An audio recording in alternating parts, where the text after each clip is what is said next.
जी अस्सलाम वालेकुम। Saturday night and unsung heroes. वैसे जो मेरा गेस्ट है ना वो अनसंग हीरो नहीं है, वो इस कैटेगरी में फिट नहीं होते अगर डेफिनेशन के पॉइंट ऑफ व्यू से देखा जाए। बट मेरी स्ट्रीम में पहली दफा लाइव आ रहे हैं और मैं बड़ा फैन हूँ इनका। मैं इस पूरी फैमिली का एक्चुअली फैन हूँ, खाली अपने मेहमान का नहीं।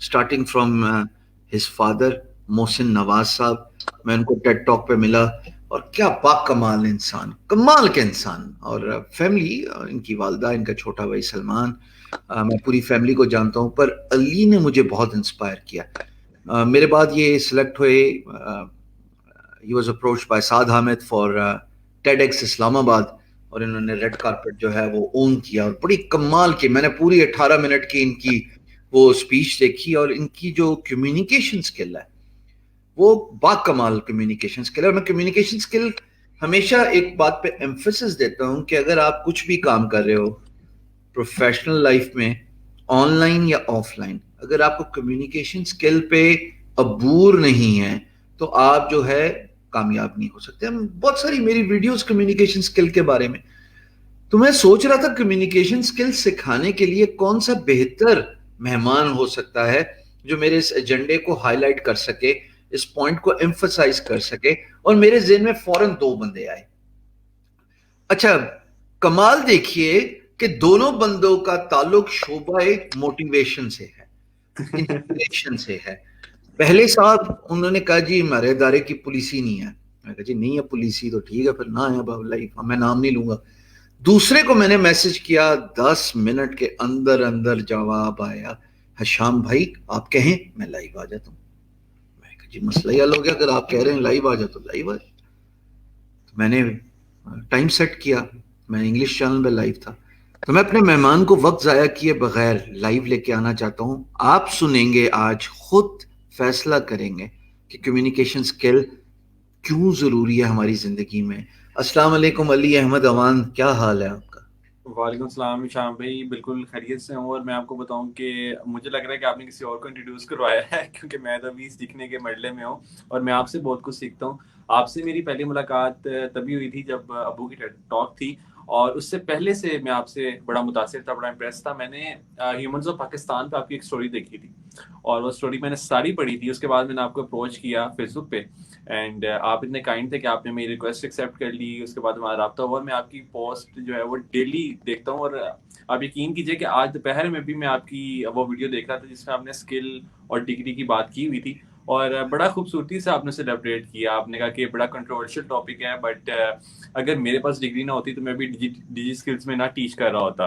सो ये जो आपकी सारी वो आपने एक अपनी बात कन्वे की, इतना इम्प्रेसिव था कि मैं इम्प्रेस हुए बगैर रह नहीं पाया। और मैं बेशुमार लोगों को आपकी एग्जांपल देता हूँ कि अगर किसी ने फ्रीलांसिंग सीखनी है तो उसके लिए हमारे पास फ्रीलांसिंग के गुरु हैं शाम सरवर साहब, और पाकिस्तान ब्लेस्ड है कि आप हमारे साथ मौजूद हैं। और आप, और सबसे बड़ी बात ये कि आप अपनी नॉलेज को शेयर करते हैं, क्योंकि बेशुमार लोग ऐसे हैं जो कि कहते हैं कि हम कैमरा शाय हैं, हम कैमरा को फेस नहीं कर सकते, हम अपनी नॉलेज को शेयर नहीं कर सकते, शायद हमारी नॉलेज कम हो जाएगी, शायद हम पैसा ज्यादा नहीं कमा पाएंगे, सबको पता चल जाएंगे राज।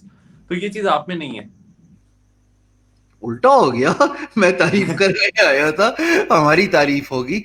पर दोस्तों आपको पता लग गया होगा कि व्हाट इज अबाउट टू कम।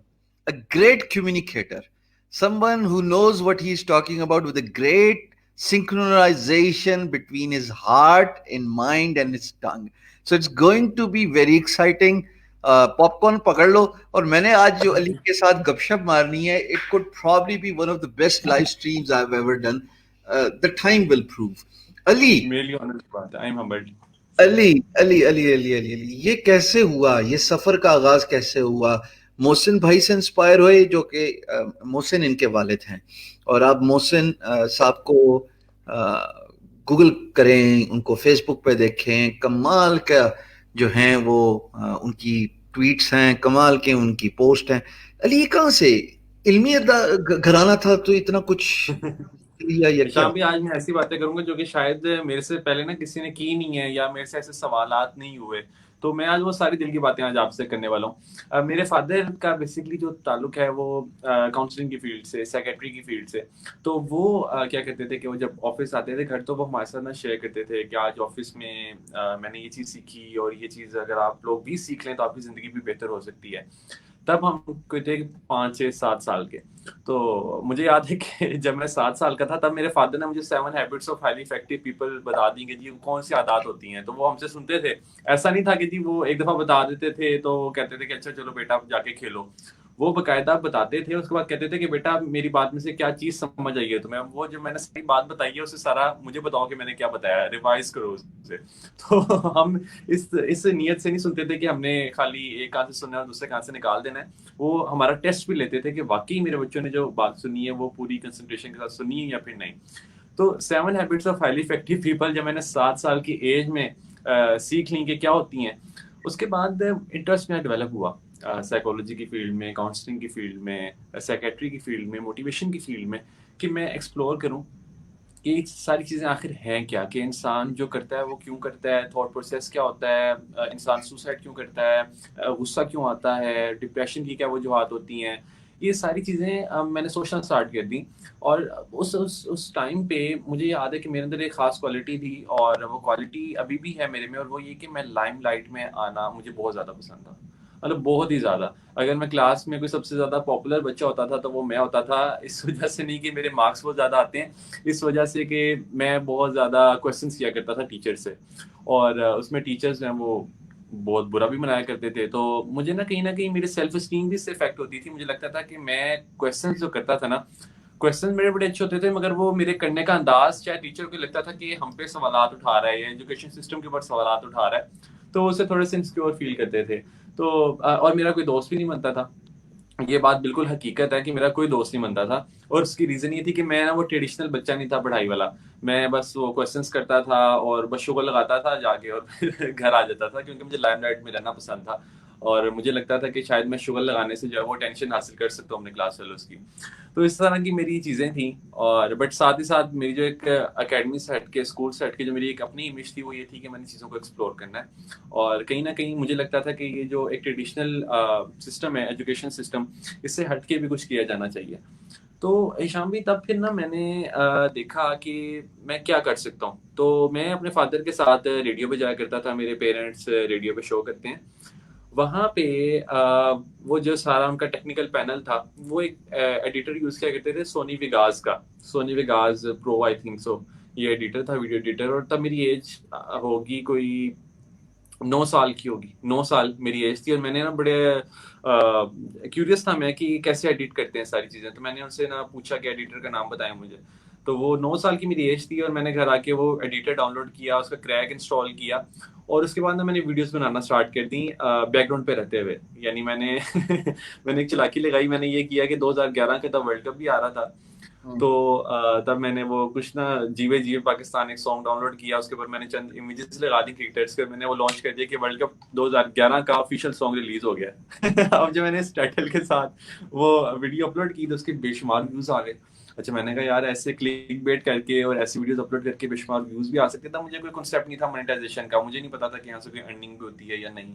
और तब बहुत ही कम लोगों के यूट्यूब पे चैनल से, और इवन उस एज में बहुत कम लोगों के पास कंप्यूटर भी होता था। यानी कंप्यूटर भी कोई इतना आम नहीं था, और खासतौर पे बच्चों के लिए वो इंटरनेट की एक्सेस बहुत मुश्किल थी।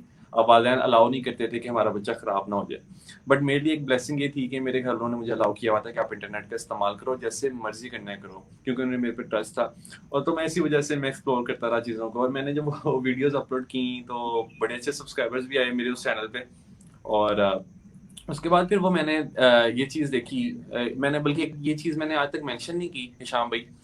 वो ये कि मैं ना बट लीडर से बड़ा इंस्पायर होता था। यानी मेरे पॉलिटिक्स में बहुत ही ज़्यादा इंटरेस्ट था। और मेरी अगर फेसबुक पे प्रोफाइल पिक्चर थी तो वो मेरी नहीं थी, वो थी दो लीडर्स की। यानी एक उसमें इमरान खान साहब थे, और एक उसमें डॉक्टर तैयब कादरी साहब थे।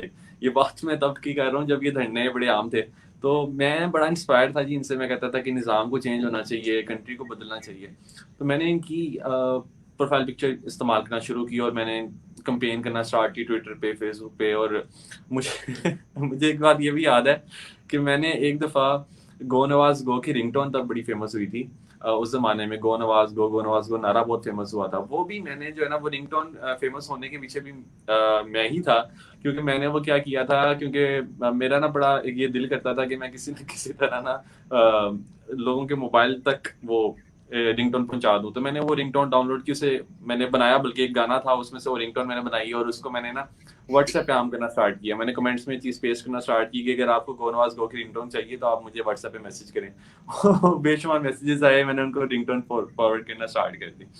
अब इस तरह की मेरी जो थी ना वो चीजें थी, यानी इससे ना कहीं ना कहीं मुझे जो इस अपना अपना थिंकिंग प्रोसेस समझ आया, वो मुझे ये समझ आया, एक तो लाइमलाइट में रहना मुझे बहुत अच्छा लगता था, दूसरा ये कि कहीं ना कहीं मैं टेकी था, यानी मुझे ये सॉफ्टवेयर वगैरह के साथ खेलना, यूट्यूब के साथ खेलना और पॉलिटिक्स के में इंटरेस्ट होना, ये सारी चीजें बड़ी आम थी।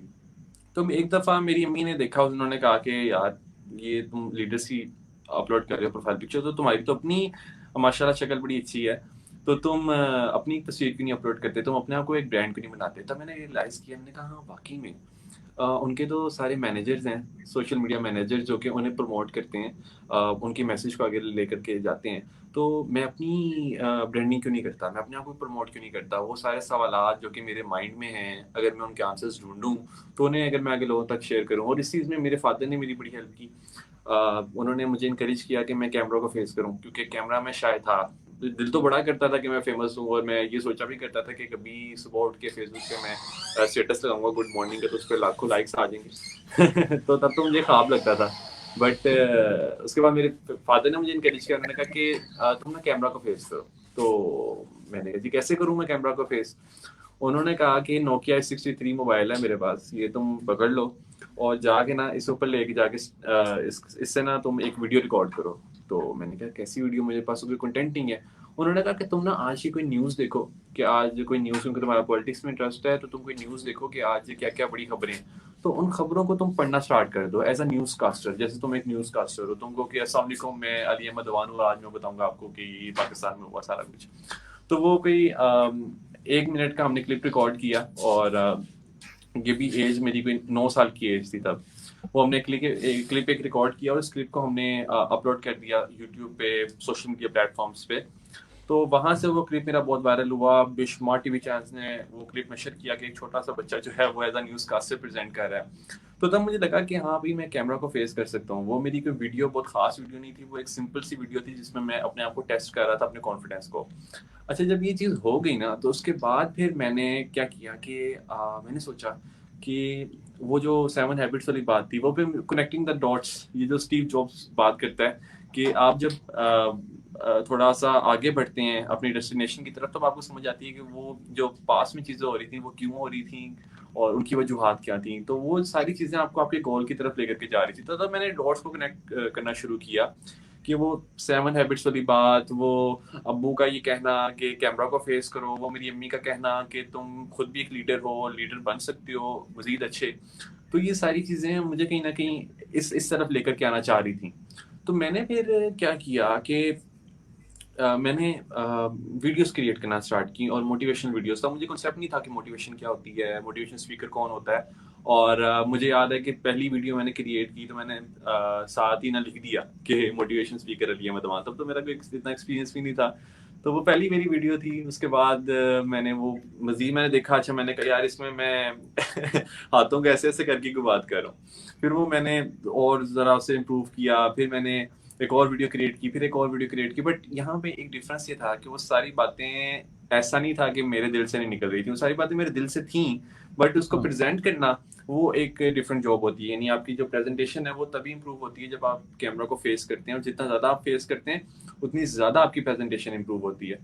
तो तब मैंने फिर क्या किया कि मैंने सोचा कि हम इसको मज़ीद कैसे इम्प्रूव कर सकते हैं। और एक प्रेशर मेरे पे ये भी था कि मेरे दोस्त, क्योंकि तो मैं टीनेजर था, अभी भी मैं टीनेजर ही हूँ, तो मैं बहुत छोटा था खैर। तो तब मेरे दोस्त जो थे ना, उनका कॉन्सेप्ट ये था माइंड में कि फेमस वही शख्स हो सकता है जो कि एंटरटेनिंग कंटेंट बनाता है। अब तब जैद अली बड़ा फेमस था, जैद अली टी और ये फुरकान शेख और इस तरह के लोग जो थे ना, जो कि प्रैंक्स रिकॉर्ड करते थे या जो कि व्लॉग्स बनाते थे। तो उन्होंने कहा कि तुम ऐसा क्यों नहीं करते कि तुम भी इस तरह की वीडियोस रिकॉर्ड करो, क्योंकि संजीदा कंटेंट कोई देखता नहीं है, ये बहुत सीरियस कंटेंट है और तुम्हारी तो अभी एज भी नहीं है, तुम्हारी बातों से किससे इंस्पायर होना है, किससे मोटिवेट होना है। तो मुझे कहीं ना कहीं बातें उनकी ना अपील करती थी, मुझे लगता था कि बातें सही कर रहे हैं, बट मेरा दिल मानता नहीं था। मुझे लगता था कि मैंने ये चीज़ स्टार्ट की है तो अब मैंने इसी में रहना है, यानी मैं एटलीस्ट दूसरों से डिफरेंट हूँ। ये चीज़ कहीं ना कहीं मेरी सेल्फ एस्टीम हाई भी करती थी, क्योंकि मुझे लगता था कि मैं दूसरों से डिफरेंट हूँ, मैं एक डिफरेंट कंटेंट क्रिएट करूँ। और मैं इशाम भाई ये तब की बात कर रहा हूँ जब पाकिस्तान में भी कोई इस तरह के लोग नहीं थे जो कि मोटिवेशन की बात करते थे या इस तरह की वीडियोस की बात करते थे। ये बात मैं, अगर आप मेरे चैनल को देखें तो ये 2015 में क्रिएट हुआ है, और चैनल से पहले मैं फेसबुक पे काम कर रहा था। तो 2015 में और वो 2013-14 की अगर मैं बात करूं तो पाकिस्तान में ट्रेंड बिल्कुल भी नहीं था मोटिवेशन स्पीकर्स नहीं का। नहीं नहीं, कासिम की वीडियोस जो शुरू में हम लोगों ने सारों ने मिलके बहुत ज्यादा शेयर की हैं, वो बात ही हो रही है 15 के एंड की। उससे पहले तो ऐसे ही कुछ है। था ही। बाकी तो कॉर्पोरेट ट्रेनर्स थे, फराद करम अली, रमीज अल्लाह वाला, वो तो कॉर्पोरेट ट्रेनर्स थे ना, with the mind coaching and skill coaching emphasis in on a higher scale, not for the general audience but for the ऐसे corporate इंडिविजुअल्स के लिए भी था, वो कॉर्पोरेट के लिए ज्यादा काम था। employees और के वो लिए। उसमें डिफरेंस ये था कि इन लोगों ने अभी तक रिकॉर्ड नहीं की, और मेरा यही अभी तक इनसे है कि क्यों नहीं रिकॉर्ड करते, हालांकि इनके पास बेशुमार नॉलेज है, इनके पास जितनी स्किल्स हैं वो शायद ही किसी दूसरे ट्रेनर के पास हो, बट इन्हें रिकॉर्ड वैसे इसका करना जवाब चाहिए। मेरे पास है लेकिन मैं चुप रहूंगा। इसका जवाब मेरे पास, इनके अच्छा, पास सही। 1 to 10 स्केल की तक की बातें हैं। 1 to 10 का स्केल पूरा हो गया वीडियोस में, तो उसके बाद क्या करेंगे? ये भी हाँ, तो ये बात सोचो भी ना। है। अच्छा, ये सवाल ना मेरे अंदर मेरे पास भी था कि भाई मैं अगर सारा कंटेंट डिलीवर कर दूंगा तो कौन सी ऑर्गेनाइजेशन मुझे बुलाएगी, कहाँ पे मेरे सेमिनार्स होंगे। बट इसका जवाब भी मैंने खुद ही हासिल किया, और वो जवाब ये है कि जब हम सारे सीक्रेट्स अपने आउट कर देते हैं ना, तो इसके बाद आप एक अगले लेवल पे पहुंच जाते हैं, यानी आप कुछ नया सीख लेते हैं। अच्छा, अब ये इस लेवल तक आपने वो सारी चीजें शेयर की होती हैं, अब जब आप इस लेवल पे पहुंचे तो ये जो गैप है ना, ये गैप अभी तक आपने दूसरों से शेयर नहीं किया, फिर भी आप लोगों से आगे हैं। ठीक, तो फिर जब आप यहाँ पे पहुंच के ये चीजें शेयर करते हैं, फिर आप कुछ नया सीखते हैं और फिर आप उनसे आगे निकल जाते हैं। तो मुझे कभी ये इनसिक्योरिटी रही ही नहीं कि अगर मैं सारा कंटेंट अपना शेयर कर दूंगा तो मेरा क्या बनेगा। अब यही उसकी सारी जब उसकी वजह ये है ना अली कि आप आपने स्टार्ट ही राइट फुट पे लिया ना, इंटरनेट मीडियम से लिया। देखो, हाँ, समझो सही। इस बात को, मैं इस पे बहुत वोकल हुआ ना, वॉइस माय ओपिनियन एवरीवेयर। होता क्या है कि चूंकि आपने, एक कहानी है ना प्यासा कौवा, वो प्यासा कौवा आपने इस्लामाबाद सुना दी, कैमराज नहीं थे, in person interaction physical training में। अब वो प्यासा कौवा, वाह वाह दाद मिल गई आपको ना, स्टैंडिंग ओवेशन मिल गई। अब उसी प्यासा कौवा की गोली को आप पिशावर, कराची, लाहौर, हैदराबाद, सखर, गिलगित बल्तिस्तान, कोयटा, आप हर जगह पे घुमा सकते हो, क्योंकि आप हर जगह पे जहां जा रहे हो, कैमराज तो पिछली वाली जगह पे थे नहीं, इंटरनेट पे कंटेंट गया नहीं, तो देखने वाले के लिए तो वो प्यासा कौवा एक ऐसी अमेजिंग स्टोरी है जो कि तुरंत सैकड़ों दफा बेचा जा सकता है। आपने स्टार्ट ही राइट फुट से लिया ना, जो कि इंटरनेट है। अब बिल्कुल। संदीप का कंटेंट देखो, या मैं अगर आपका भी कंटेंट देखता हूँ, you one of the rare lot जिसका मैं कंटेंट शौक से देखता हूँ, और मैंने अपनी वीडियोस में एक जिक्र भी किया। आपको चैलेंजिंग इन्वायरमेंट को सरवाइव करने के लिए हर दफा कुछ नई गोली लेके आनी पड़ती है। अब इसको गोली कह लो, चूरन कह लो, क्योर कह लो, मजबूरी कह दो। मजबूरी हाँ। कह लो, कुछ भी कह दो ना, कि आपको हर दफा नया कंटेंट लाना पड़ेगा, क्योंकि इंटरनेट पे रिपीटेड कंटेंट नहीं चल सकता। अच्छा अली, मैं आगे चलता हूं। ये जब स्टार्ट कर दिया ये सारा काम, एक जर्नल क्वेश्चन है। वो जनरल क्वेश्चन ये है कि मोटिवेशनल स्पीकर जो हैं खुद तो कुछ अचीवमेंट लेके नहीं आए, किताबें 4 पढ़ ली, उन 4 किताबों को पढ़ के 2-4 वीडियो देखी वेस्ट की, उनका कोई मिक्स बतावा बनाया, बतावा समझते हो ना, 4-5 सब्जियों का नाम लू के तड़का लगाया, देखे जी मैं आज आपके लिए ये लेके आया हूं। खुद का कोई हम्म। कंटेंट नहीं है, खुद की कोई नहीं। अचीवमेंट नहीं है। इसको, ये सवाल दोस्तों मैं आपको एक बार बता दूं, ये गुर्दा सिर्फ अली अहमद अवान का है जो जवाब देगा। मैंने बड़े बड़े मोटिवेशनल स्पीकर्स पाकिस्तान में, यहाँ सही रहा, चुप रहो, बोलना नहीं, उनसे मैंने जब ये कहा ना मैं ये सवाल पूछूंगा, तो ये एक कड़ा सवाल है जी, ये तुझे पूछना ही नहीं है सवाल। ये अच्छा। सिर्फ इस जवान की हिम्मत है कि ये जवाब देता है इस सवाल का। तो अली, क्या यार, किताब पढ़ ली, वीडियो देख ली, आके कहानी सुना दी, चले गए, तालियां ले ली, ये यही मोटिवेशन स्पीकिंग है बस। हम बचपन में ना कहानियां सुना करते थे अपनी वालदा से, और इवन अभी भी हम सुनते हैं, अपनी दादी माँ से सुनते थे कहानियां। अच्छा, उनके पास कोई ना डिग्री नहीं होती थी, यानी वो हाँ कहती थी कि तुम ना जिंदगी में ये काम कर लेना, या मैंने अपनी जिंदगी में ये चीज सीखी है तो तुम भी यही चीज करना या ये चीज ना करना। अच्छा, अब उनकी वो जो बातें होती थी ना, वो किसी ना किसी एक्सपीरियंस पे बेस्ड करती थी, ठीक। और उन्होंने उस चीज को या तो एक्सपीरियंस किया होता था, या फिर उन्होंने किसी दूसरे से वो बात सुनी होती थी, उनके दिल को लगती थी और उन्हें लगता था कि ये बात बड़ी अच्छी है। और इस यानी वो एक छठी सेंस भी तो होती है ना, आपकी इंट्यूशन भी तो होती है, तो इंट्यूशन आपको बता देती है कि अच्छा ये काम करना सही है या फिर नहीं। तो वो चीज़ों पे हमने कभी एतराज़ नहीं किया। बट जहाँ पे बात आती है मोटिवेशन की, तो यहाँ पे हमें, क्योंकि चेंज एक बहुत ही डिफिकल्ट प्रोसेस है, जहाँ पे भी चेंज की बात होती है ना, वहाँ पे इंसान रेजिस्ट करता है। यानी आपका माइंड कभी भी चेंज को बहुत इजीली एक्सेप्ट नहीं करता। यही वजह है कि अगर आपका बिस्तर चेंज होता है, जगह आपकी चेंज होती है ना, उस रात आपको नींद नहीं आती। तो ये चीज़ आपको समझ लेने की ज़रूरत है कि ये इंसानों का बिहेवियर नहीं है, ये उनका माइंडसेट जो है ना, वो उनसे करवा रहा है कि उन्होंने इस चेंज को रेजिस्ट करना है। अगर मैं कहूँगा ना आपसे कि मैंने एक वीडियो क्रिएट की जिसमें उन्होंने कहा कि जी सुबह उठकर कौन सी 4 चीज़ें जो कि अमीर लोग करते हैं, तो मैंने उसमें बात की। मैंने कहा सुबह उठकर ना अमीर लोग या जो कामयाब लोग होते हैं वो उठ के नहाते हैं। तो इस बात पे भी बेशुमार लोगों ने नीचे कमेंट करना स्टार्ट कर दिया कि नहीं जी ऐसी बात तो नहीं है, वो तो नहीं नहाते। तो मैंने कहा यार इसमें कोई गलत बात नहीं है, अगर वो नहीं भी नहाते तो आप लोग नहा लें एटलीस्ट, ये तो बहुत अच्छी बात है।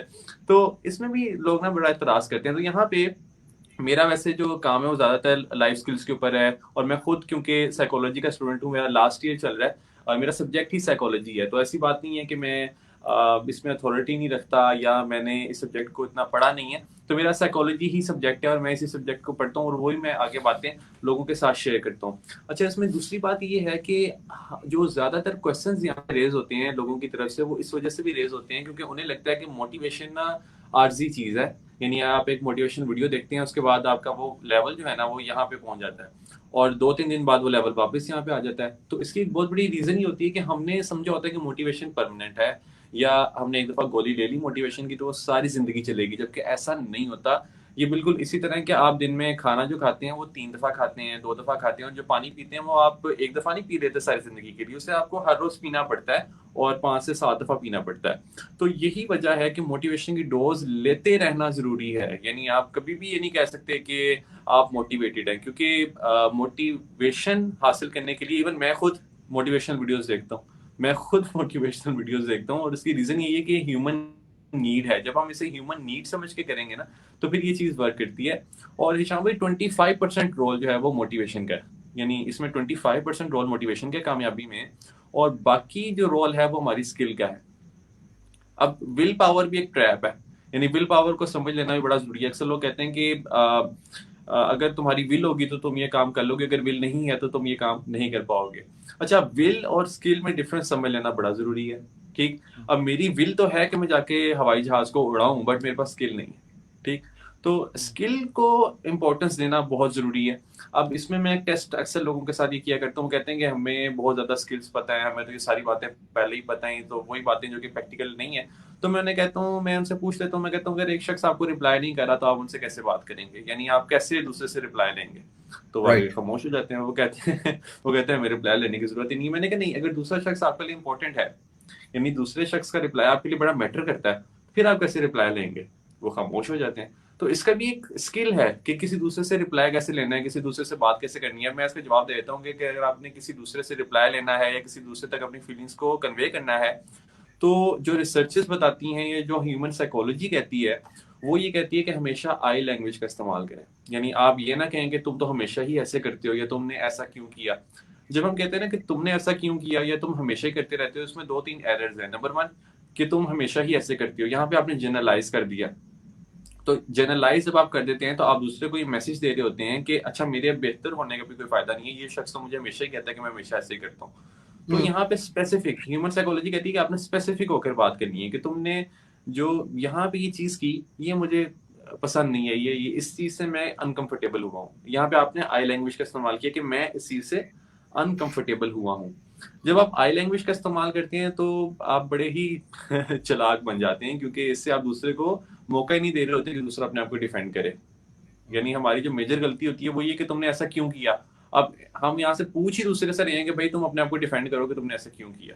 राइट तो राइट ये बड़ी मेजर गलती जो कि हम अपनी जिंदगी में करते हैं। तो ये सारी वो चीजें हैं जो कि आपको समझ लेने की जरूरत है, ये स्किल से ही आप समझ सकते हैं। राइट। अली, मुझे ये बताओ, साइकोलॉजी आपका सब्जेक्ट है और बड़ी इम्पोर्टेंट चीज है साइकोलॉजिकल इनकॉग्निटिव बिहेवियर को समझना। Psychology varies from individuals to individuals. It varies from circumstances to circumstances. Pandemic में, when there was a lot of stress and depression, आपने कैसे अपने आप को यूजफुल बनाया लोगों के लिए? कुछ ऐसे लोग आए आपके पास जो बिल्कुल हर्ट थे, devastated थे, and then somehow you applied your positive training and tuning on them and fixed them. Fix in a positive sense, of course. अच्छा, मैं इसमें बेशुमार आपको बताऊं कि एक ना ये एक डिजीज भी है, बल्कि इसे आप स्टडी कीजिएगा अगर आपको नहीं पता। वैसे आपको पता होगा, वो होता है ओसीडी, यानी ऑब्सेसिव कंपल्सिव डिसऑर्डर। हाँ, ठीक, हाँ। ओसीडी में आप वहमों का शिकार हो जाते हैं, आपको लगता है कि आपके हाथ साफ नहीं है और आप बार बार हाथों को साफ करते हैं, और आप ऑब्सेशंस का शिकार होते हैं, और उस ऑब्सेशन को कम करने के लिए फिर आप कंपल्शन परफॉर्म करते हैं, यानी आपको लगता है कि आपके हाथ साफ नहीं है, ये ऑब्सेशन है। ठीक है, और हम्म, वो ख्याल बार बार आ रहा है, और जाके आप कंपल्शन परफॉर्म करते हैं, आप जाके हाथ धोते हैं, फिर आपको लगता है कि नहीं, हाथ सही तरह साफ नहीं हुआ, फिर आप दोबारा हाथ धोते हैं, फिर दोबारा हाथ धोते हैं। और इवन कई लोगों ने जब नमाज पढ़े होते हैं तो उन्हें लगता है कि उन्होंने अभी सलाम नहीं फेरा, या उन्होंने अभी अल्हम्दुलिल्लाह नहीं पढ़ी, तो वो साथ बिठा देते हैं दो तीन लोगों को कि तुम देखो कि मैंने पढ़ा है कि नहीं पढ़ा। तो इस तरह की ये डिजीज है। तो ये डिजीज मिलती जुलती है, यानी आप देखेंगे कि कोरोना में हमें कहा जाता है कि आपने 20 सेकंड के लिए हाथ धोने हैं। अब इससे जो ओसीडी की जिसके अंदर ट्रेड्स हैं, वो बंदा तो बहुत ज्यादा डिस्टर्ब हो जाता है। वो पहले ही उसके अंदर इतना ज्यादा वहम होता है, वो फिर दोबारा इतना ज्यादा ऑब्सेस्ड हो जाता है कि उसकी जो लाइफ है वो अगर पहले डिसफंक्शनल नहीं थी इतनी, तो वो बहुत ज्यादा डिसफंक्शनल हो जाती है। इसी हम्म, तरह एंजाइटी के केसेस में, यानी एंजाइटी में भी आपको ये ख्यालात आ रहे होते हैं कि एवरीथिंग इज अनसर्टेन, यानी हम्म, हमें जिंदगी और मौत का नहीं पता, तो एक दिन हमने इस दुनिया से चले जाना है। तो इस तरह के ख्यालात, आप बहुत ज्यादा अनसर्टेन फील करते हैं, आप फियर का शिकार होते हैं। तो हम्म। इसमें जो ट्रेनिंग इन्वॉल्व होती है वो उन्हें ये हम बताते हैं कि यहाँ पे आपने ये देखना है कि कौन सी चीज़ आपके कंट्रोल में है और कौन सी चीज़ आपके कंट्रोल में नहीं है, यानी area of concern, area of influence की हम उनसे बात करते हैं। और अगर एक चीज़ उनके कंट्रोल में नहीं है लेकिन लेकिन तो लेट जी। apologize for interrupting here.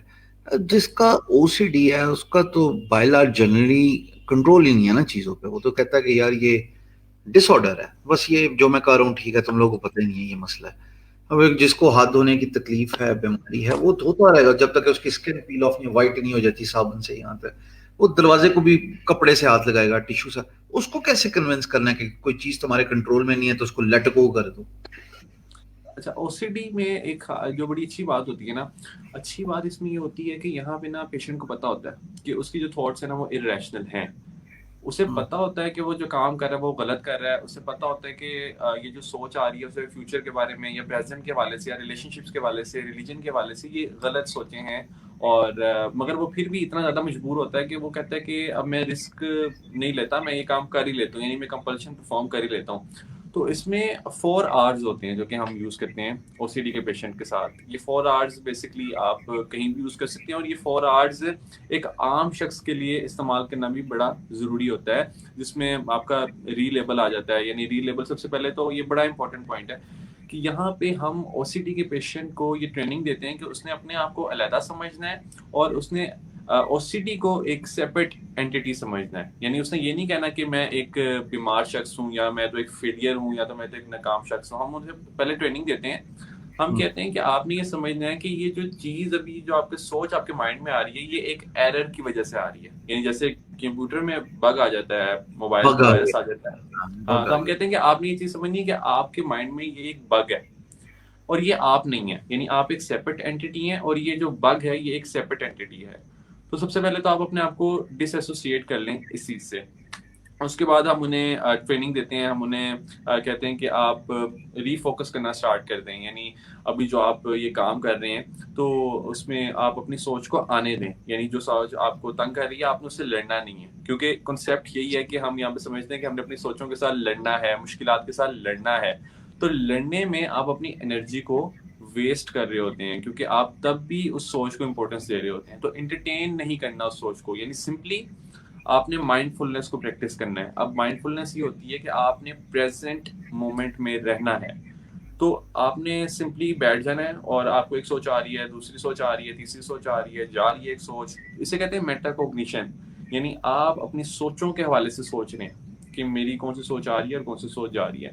तो इसमें हम उन्हें कहते हैं कि आपने अपने सोचों को चैलेंज नहीं करना, थॉट्स को बिल्कुल भी चैलेंज नहीं करना, उस सोच को आने देना है और उस कंपल्शन को रोकना है, यानी कंपल्शन परफॉर्म नहीं करनी। तो जब आप कंपल्शंस को परफॉर्म नहीं करते तो ऑटोमेटिकली जो आपकी ऑब्सेशंस हैं वो पावरलेस होना स्टार्ट हो जाती हैं। और उसमें आगे बेशुमार थ्योरीज हैं, जिसमें अगर किसी शख्स को गंदगी से डर लगता है या वो बहुत इरिटेटेड फील करता है तो हम उसे कहते हैं कि तुम जाओ और अपने हाथों को स्पेशली जाके गंदा करके आओ, ताकि जब तुम उस चीज को फेस करोगे, यानी इवन हम उससे कूड़ा साफ करवाते हैं, उससे झाड़ू फिरवाते हैं, ताकि वो जो गंदगी का एहसास है वो उसे एक दफा हो, दो दफा हो, तीन दफा हो, और बाद में उसे वो एहसास पे नहीं होता, क्योंकि वो एक दफा उस चीज को एक्सपीरियंस कर चुका होता है।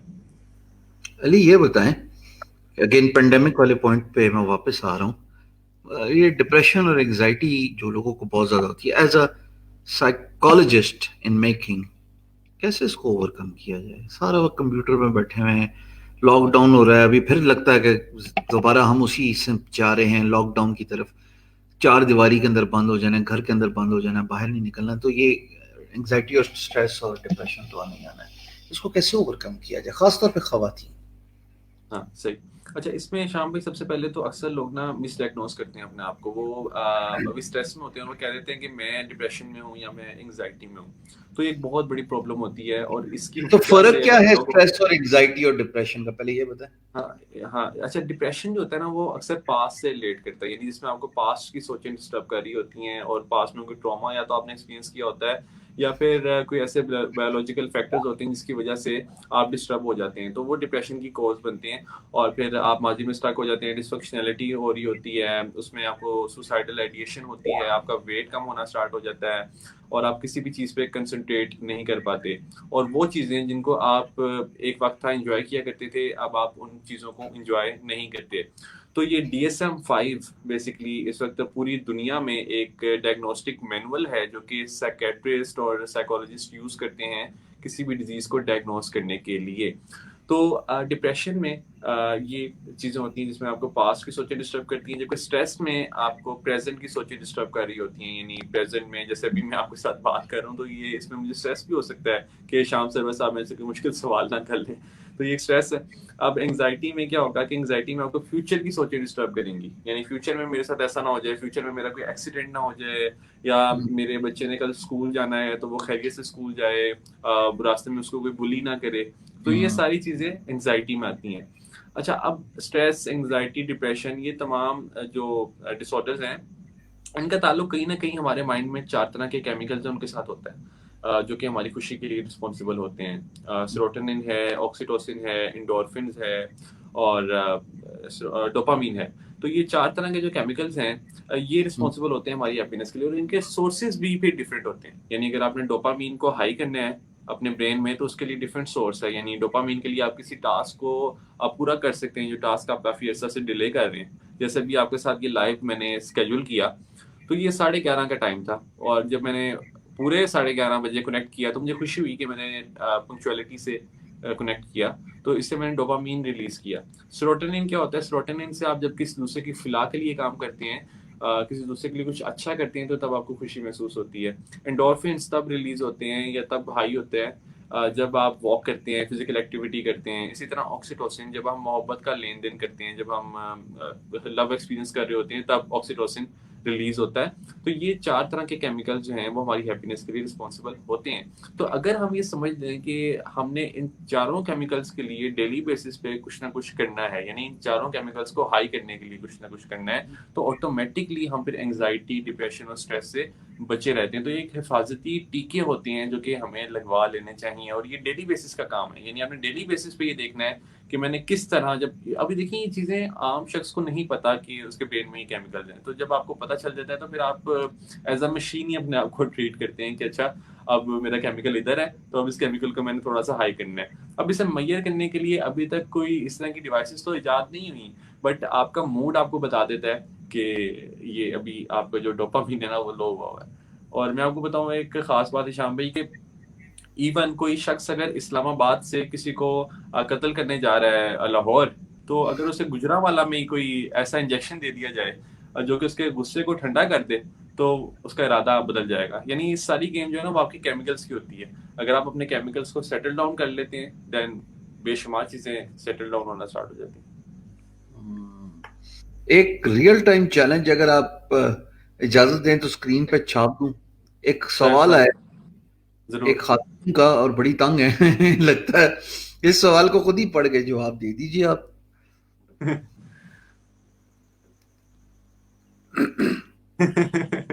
अच्छा, अब इस पे ना मैं आपको बताऊं कि अब कहीं ना कहीं हमें लगता है कि जो हमारा हबी है उसके साथ इस चीज़ को डिस्कस नहीं करना, और ऐसी बेशुमार दफ़ा ये चीज़ें होती हैं कि अगर हम अपने हबी के साथ ये चीज़ें को डिस्कस करेंगे तो शायद वो बुरा ही ना मान जाए, या वो हमारे खिलाफ ही ना हो जाए कि तुम्हें मेरे घर वालों से इतना मसला है।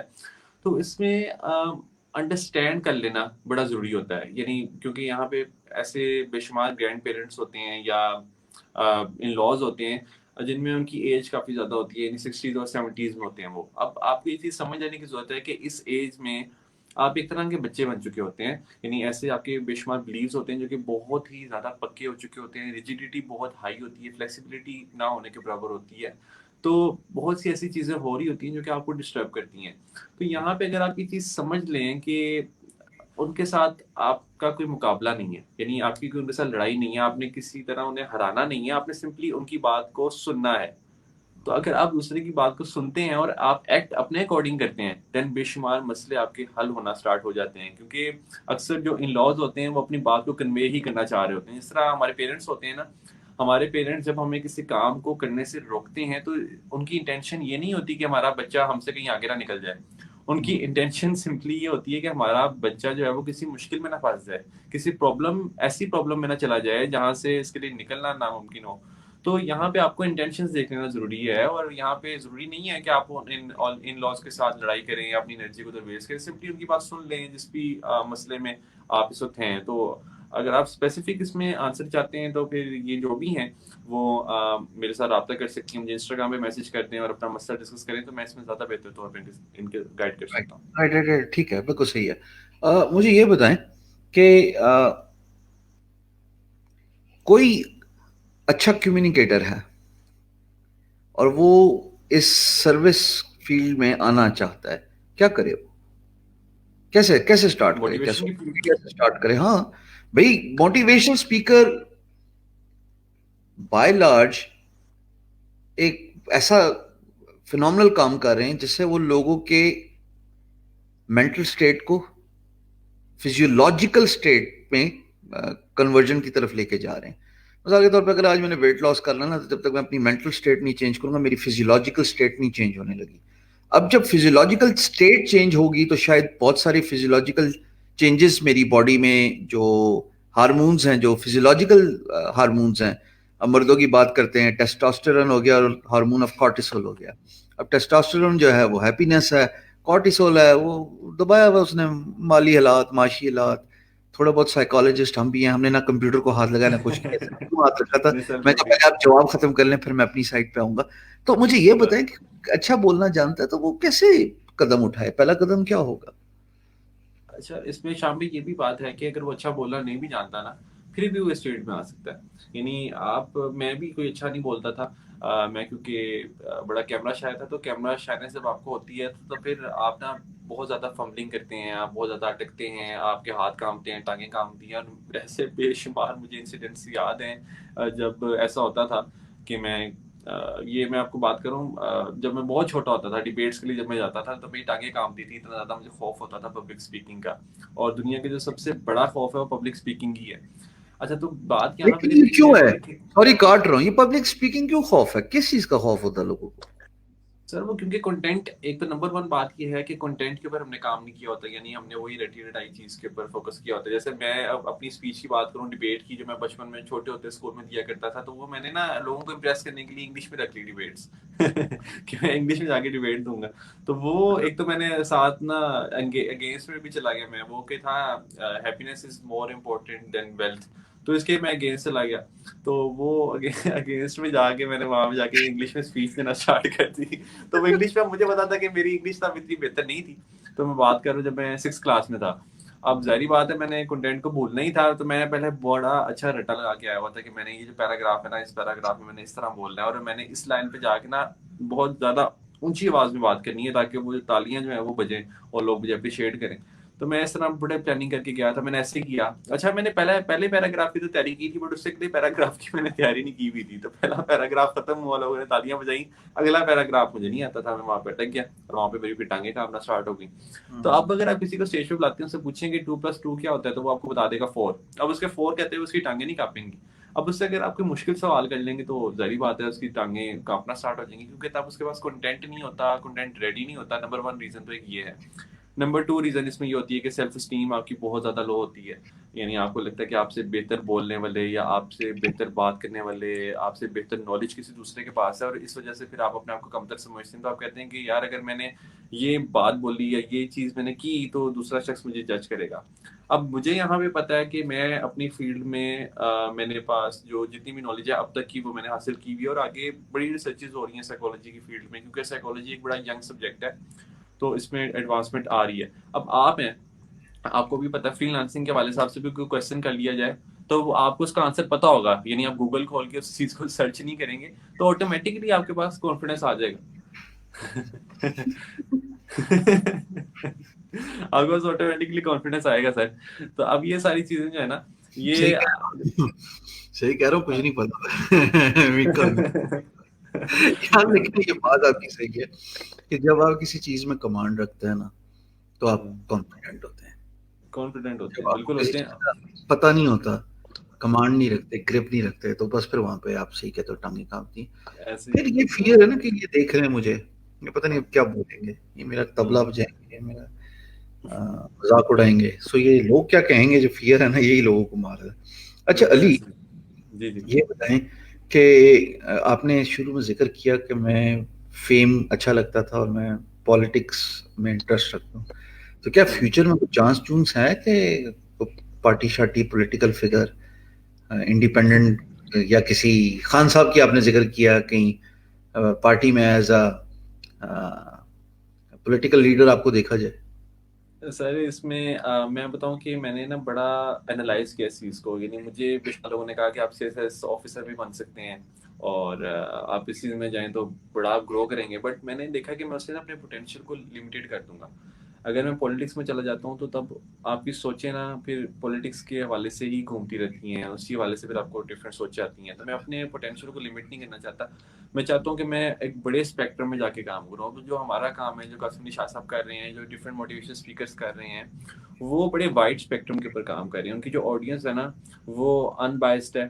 ठीक है, वो उनसे प्यार भी इसी वजह से करते हैं क्योंकि उन्हें पता है कि मोटिवेशन स्पीकर जो हैं वो किसी भी पार्टी के साथ नहीं है अगर मोटिवेशन स्पीकर ने जाहिर नहीं किया हुआ। ठीक। तो अब इसमें आप तमाम ऑडियंस को कैटर कर सकते हैं और इसमें आपका जो मैसेज है वो इंटरनेशनल लेवल तक पहुंचता है। तो मुझे लगता है कि जो इस वक्त मैं जिस फील्ड में हूँ या जो मैं काम कर रहा हूँ, ये भी इंसानियत की खिदमत करने का काम है। यानी साइकोलॉजी एक ऐसा सब्जेक्ट है जिसमें आप बेशुमार लोगों को डिप्रेशन से निकालते हैं, एंग्जाइटी से निकालते हैं, फियर से नहीं, निकालते हैं। क्या तो है? ये जो काम है ना, ये पॉलिटिक्स से कई बड़ा है, कई गुना बड़ा है। तो मुझे लगता है कि पॉलिटिक्स में आने के चांसेस तो नहीं है, क्योंकि मैंने ये चीज़ सीख ली है कि और मैं ये चीज़ मैं कुछ भी एक्सपेक्ट नहीं करता गवर्नमेंट से। यानी जो लोग कहते हैं ना कि गवर्नमेंट अब ये काम नहीं करी है, वो काम नहीं करी, और इवन नवाज शरीफ साहब के दौर में भी मैंने एक्सपेक्ट नहीं किया और इमरान खान साहब के दौर में भी एक्सपेक्ट नहीं करता, क्योंकि मुझे पता है ये उनकी जिम्मेदारी नहीं है, ये हमारी जिम्मेदारी है। और जितना आप अर्न करते हैं, ये बिल्कुल इस चीज़ का ये एक सबूत होता है कि आपने कितना काम किया हुआ है अपनी नॉलेज पे, कितना काम किया हुआ है आपने अपनी लर्निंग पे। तो अगर आप अर्न नहीं कर रहे तो अनफॉर्चुनेटली ये चीज़ मुझे कहनी पड़ेगी कि कहीं ना कहीं लैकिंग है आपकी एजुकेशन में, आपकी नॉलेज में। बिल्कुल जायज बात है, बिल्कुल जायज बात है। तो क्रिटिसिज्म मिलता है, आपको भी मिलता है? यार आप ऐसे ही बस कहानियां सुनाते हैं और आप लोग ऐसे हैं और ये है वो है, अ, बेशुमार, तो बहुत फिर बहुत इसको ज़्यादा। कैसे कोप करते हैं आप? उसमें मैं रिप्लाई नहीं करता। आपके बेशुमार कमेंट्स आते हैं मुझे फेसबुक पे, यूट्यूब पे कि जी आप ये बात कर रहे हैं और आप बुक पढ़ के आ गए हैं, तो आप पहले इस चीज़ को स्टडी करें, पहले आप उस चीज़ को स्टडी करें, तो ये हो गया वो हो गया। और इसमें जब मैंने और मुझे पता था कि ऐसा ज़्यादा क्रिटिसिज्म मुझे एक वीडियो पे आएगा, जो कि मैंने वीडियो जान के अपलोड की, वो ये थी कि 6 अकायद जो कि हमें छोड़ देने चाहिए अगर हम पैसा कमाना चाहते हैं तो। तो मुझे पता था इस पे आएगा, क्योंकि मैंने आपसे पहले बात की कि हम चेंज को रेजिस्ट करते हैं और बिलीव्स को चेंज करना हमारे लिए नामुमकिन है। तो क्योंकि पाकिस्तान में अनफॉर्चुनेटली यहाँ पे अगर आप पैसे की बात करते हैं तो आपको समझा जाता है कि आप शायद सेल्फिश हैं या आप अमीर होने की कोशिश कर रहे हैं। तो मैं इसमें कहता हूँ कि पैसा कमाना कोई बुरी बात नहीं है। आप पैसा कमा के लोगों की खिदमत भी कर सकते हैं, यानी बजाय इसके कि वो पैसा किसी गलत हाथ में जाए, वो पैसा आपके पास होना चाहिए और आप उस पैसे को हासिल करने के लिए फाइनेंशियल एजुकेशन के ऊपर काम कर सकते हैं। तो फाइनेंशियल एजुकेशन होना, और ये चीज़ मैं आपको बताऊँ, ये चीज़ हम सबको नहीं सिखाई जाती कि हमने अमीर कैसे होना है। यानी आपको यूनिवर्सिटीज़ में, कॉलेजेस में ये तो सिखाया जाता है कि माउस कैसे काम करता है, या एक सीडी रोम की कितनी स्पेस होती है, फ्लॉपी डिस्क के अंदर कितनी स्पेस होती है। अब ये चीज़ नहीं हमें सिखाई जाती कि आपने अमीर कैसे होना है। ठीक, इवन हमें ये चीज़ भी नहीं सिखाई जाती कि आपने इस सब्जेक्ट को याद कैसे करना है, यानी लर्निंग स्ट्रेटजीज भी नहीं हमें सिखाई जाती। तो हम्म। अगर एक सब्जेक्ट ऐसा रख लिया जाए, इंट्रोड्यूस करवा दिया जाए कि दिन में कोई एक क्लास हो लर्निंग स्ट्रेटजीज के वाले से, जैसा आप बात कर रहे थे आज, कि इस एजुकेशन सिस्टम को बेहतर किया जा सकता है, तो बेहतर करने के लिए एक सजेशन ये भी है कि अगर आप लर्निंग स्ट्रेटजीज के वाले से एक क्लास रख दें, यानी वो बच्चे जिनसे याद नहीं होता सब्जेक्ट, जिनको ये लगता है कि अच्छा हमारी मेमोरी बड़ी वीक है, हालांकि मेमोरी वीक नहीं होती, मेमोरी को आप ट्रेन ये कर सकते हैं, क्योंकि आपकी पहले मेमोरी अनट्रेन्ड होती है। तो अब ये जो सारे बिलीव्स है ना, ये हमारे बचपन से बना दिए जाते हैं, और हमें कहा जाता है कि पैसा दरख्तों पर नहीं उगता, तुम क्या समझते हो तुम्हारे बाप का पैसा दरख्तों पे उगता है? हाँ तो हाँ पैसा हाँ। पैसा दरख्तों पे उगता है, वाकई में उगता है पैसा दरख्तों में, उन लोगों के लिए जो कि समझते हैं कि पैसा दरख्तों पे उगता है, और उन लोगों के लिए नहीं उगता जो कि समझते हैं कि पैसा दरख्तों पर नहीं उगता। जी, मैं और ये 100% इस बात से इत्तेफाक करता हूँ, 100%। इट्स बिल्कुल इट्स ऐसे it's a trick you need to learn. ऐसे ही It's a trick you need to learn, और अनफॉर्चुनेटली स्कूल इसको नहीं सिखाता। आई एम सो अभी तो इंस्पायर्ड कि माशाल्लाह इतनी छोटी सी उम्र में आपने इतना कुछ समझा। और जाहिर है प्रैक्टिकल एक्सपीरियंस तो नहीं है, लेकिन किताबों ने ही सिखाया और साइकोलॉजी ने जाहिर है बहुत हेल्प किया होगा। ये एक सवाल इसमें एक मैंने चीज मैं हाईलाइट मेंशन किया है, इसका अगर जवाब दे दो यार, ये कोई बेचारा बहुत परेशान है। इसके नीचे इसने कर कमेंट किया कि मैं सुसाइड के लिए भी अटेम्प्ट किया। तो if there something you can help him है या हर है मुझे नहीं पता। और अगर नहीं है तो इनको बता दो कि किसी और को कंसल्ट कर लें, क्योंकि ये इशू सीरियस है, पता नहीं क्या 6 महीने से कह रहे बात नहीं किया, वो भाई नहीं की तो छोड़ दे। हमारे जैसा हो तो तुम नहीं तो कोई और सही, कोई और नहीं। बट आई हाँ, आई अब ये देखने की अंडरस्टैंड। जरूरत है कि मेल है या फीमेल है, यानी किसके साथ इनकी अटैचमेंट है, और दूसरी बात होशियार ये क्या कि होता है, बंदा होता है बंदी होता है? मुझे भी नहीं पता। अब इसमें एक है जो है ना सजेशन, वो ये है कि नो कांटेक्ट रूल को पढ़ा जाए। नो कांटेक्ट रूल में क्या होता है कि आप 30 दिनों के लिए कोई कांटेक्ट नहीं करते, और इस नो कांटेक्ट रूल को अगर आप गूगल करते हैं तो आपको मिल जाता है कि आपने कैसे इस रूल को अप्लाई करना है। और इसको अप्लाई करने के लिए चंद स्ट्रेटजीज जो कि मैं अभी आपसे शेयर कर लेता हूँ, वो ये है कि नंबर वन तो ये कि आपने अपनी कोई ऐसी डीपी नहीं लगानी कि जिससे आप ये शो करवा रहे हैं कि आप सैड हैं या आप दूसरे को मिस कर रहे हैं, नंबर वन। नंबर टू, इसमें ये कि आपकी तरफ से कोई किसी भी तरह का मैसेज नहीं जाना चाहिए दूसरे को, कोई सॉरी का मैसेज नहीं, कोई लव यू का मैसेज नहीं, कोई का कोई भी मैसेज नहीं है, कोई मिसिंग यू पुरानी नहीं। मेमोरी, हाँ कुछ भी नहीं कुछ भी नहीं। और तीसरा नंबर पे ये कि किसी भी म्यूचुअल फ्रेंड से आपने इस हवाले से डिस्कस नहीं करना। जब आप म्यूचुअल फ्रेंड से डिस्कस कर रहे होते हैं तो कहीं ना कहीं आप अपनी उन मेमोरीज को दोबारा से रिफ्रेश कर रहे अच्छा, होते हैं, तो खुशहाल ने बता दिया मैं खातून हूँ। ये खातून है। शायद अ, हाँ, हिंदुस्तान से हैं हमारी, क्योंकि मैं अच्छा यूट्यूब पे हूँ ना, तो वहां से इंडियन दोस्त बहुत आते हैं, कह रही हैं वो भी खातून ही थी, तो मेरी अच्छा, वो दोस्त भी खातून है। हाँ, तो बेस्ट इसमें फ्रेंड। ऐसे बेशुमार केसेस हैं शाम भाई जी, जिसमें ना बहुत ज्यादा अटैचमेंट हो जाती है। तो इसमें एक आपको ना एक थॉट में आप जाके फंस जाते हैं, और वो थॉट की होती है कि दूसरा शख्स हमारे लिए बेस्ट है और इससे बेहतर दोस्त हमें शायद कोई भी ना मिले। तो मेरा उसमें जवाब ये होता है कि इस 7 बिलियन की आबादी में आपके लिए डेफिनेशन बेस्ट की यही है कि जो शख्स आपको रुलाए या जो शख्स आपको वर्स्ट फील करवाए, क्योंकि अभी आप डिप्रेशन में हैं, और ये एक बड़ा खतरनाक वर्ड है डिप्रेशन का। तो डिप्रेशन का वर्ड जो आपने यूज किया है, अब ये आप अपनी उस फ्रेंड की वजह से यूज कर रही हैं, तो इसमें आपके लिए सोचने की जरूरत है कि आपके लिए बेस्ट की डेफिनेशन क्या है। अगर आपके लिए बेस्ट की डेफिनेशन ये है कि कोई दोस्त जो है वो आपको बुरा फील करवाती है या आपको वर्स्ट फील करवाती है, तो फिर आपको सोचने की जरूरत है, और इसमें स्टेजेस ऑफ ग्रीफ को पढ़ने की जरूरत है। स्टेजेस ऑफ ग्रीफ में नंबर वन तो डिनाइल होता है, जिसमें आपको यकीन ही नहीं आ रहा होता कि ये हो क्या रहा है। ठीक, तो इसमें आप ना अक्सर बार्गेनिंग के स्टेज पे भी चले जाते हैं, यानी बार्गेनिंग की स्टेज वो होती है जिसमें आप कंपनसेट करने की कोशिश करती हैं। अगर मैं इसकी एक एग्जांपल दूं तो ये कि अगर आपको गर्लफ्रेंड छोड़ के जाती है, तो फिर आप उससे कहते हैं कि तुम वापस तो नहीं आना चाहती तो ना आओ, बट तुम मेरी फ्रेंड बन जाओ। ये तुम अगर गर्लफ्रेंड ही बनना चाहती तो।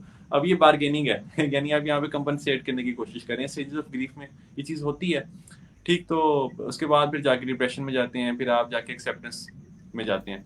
तो ये सारी चीज़ें, नंबर वन डिनाइल, फिर एंगर, फिर आपका बार्गेनिंग, फिर उसके बाद डिप्रेशन, फिर एक्सेप्टेंस।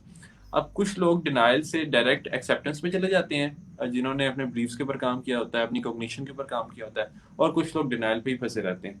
तो अब इसके लिए आप वीडियोस देख सकती हैं, नंबर वन। नंबर टू, या फिर आप मेरे से रब्ता कर सकती हैं, तो हम इसको इन डिटेल डिस्कस कर सकते हैं। आपसे राब्ता कैसे किया जाए? आपके इंस्टाग्राम YouTube पे। का और आपके Facebook का मैंने लिंक डिस्क्रिप्शन में रखा हुआ है इस वीडियो की। तो एक तो हाँ मेरी गुजारिश है कि जो लोग अली को फॉलो करना चाहते हैं, अली का YouTube चैनल सब्सक्राइब करें। छोटा चैनल नहीं है, 2 लाख प्लस सब्सक्राइबर्स हैं अली के। बहुत सारी वीडियो जो हैं अली की वायरल हुई हुई हैं, और अगर आज नहीं आपको पता था तो आज पता लग जाएगा जब ये वीडियो रहेगी कल तक तो बहुत सारे लोगों को भी पता लग जाएगा। पर बस वैसे मैं, जी जी, बात करें आप। इंस्टा कुछ आपने बताया था, वो बता दें। हाँ, मैं इंस्टा पे और व्हाट्सएप पे मैं बहुत ज़्यादा एक्टिव हूँ। व्हाट्सएप मेरा जो नंबर है ना, वो पब्लिक नंबर है, यानी जिसमें मुझे कोई 11,000 मैसेजेस हैं अभी। तो ये मुझे मैसेजेस वो हैं जो जिनका भी मैंने रिस्पॉन्ड नहीं किया।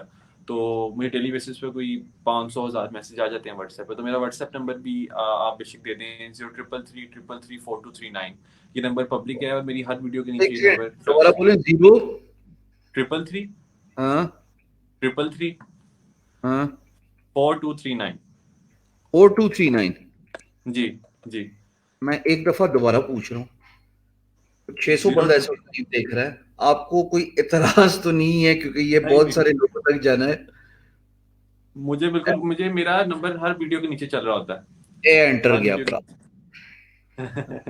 अच्छा। ਹੁਣ ਤੁਸੀਂ सही है। ਜਾਣੋ लोग जान।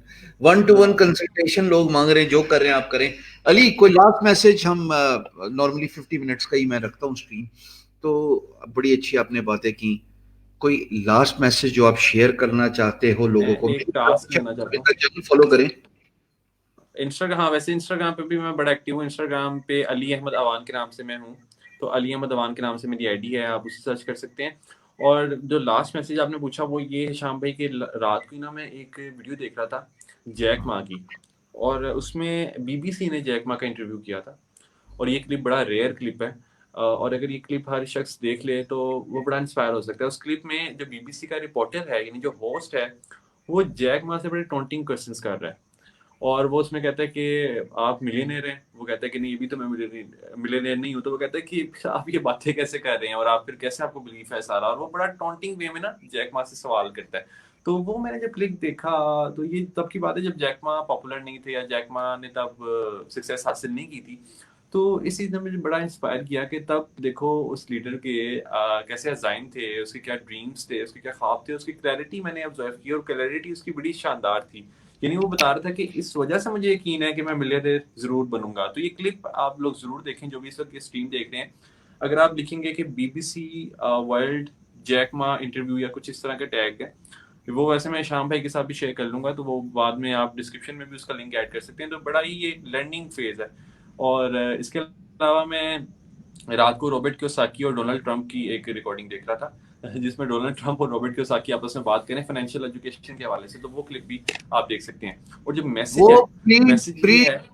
प्रेसिडेंसी है वो तो पुराना है। सॉरी, वो तो प्री प्रेसिडेंसी कौन से क्लिप है, वाला? ट्रम्प का और डोनाल्ड रॉबर्ट का। ट्रंप और रॉबर्ट कियोसाकी। हाँ हाँ हाँ, वो पुराना है, और वो मैं अभी देख रहा था, ताकि मैं हाँ उससे कुछ गेन से कर सकूँ। बहुत हाँ। बहुत पुराना है वो, बहुत पुराना है।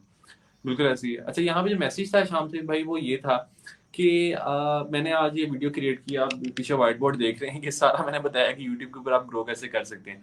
तो यूट्यूब के ऊपर ग्रो करने के लिए तो मैंने यही कहा कि आप ये सारी टिप्स अपनाएं, और इन टिप्स के ऊपर अगर आप अमल करते हैं। ये मेरा 11 साल का एक्सपीरियंस है शाम भाई। तो 11 साल का एक्सपीरियंस मैंने इधर लिख दिया है।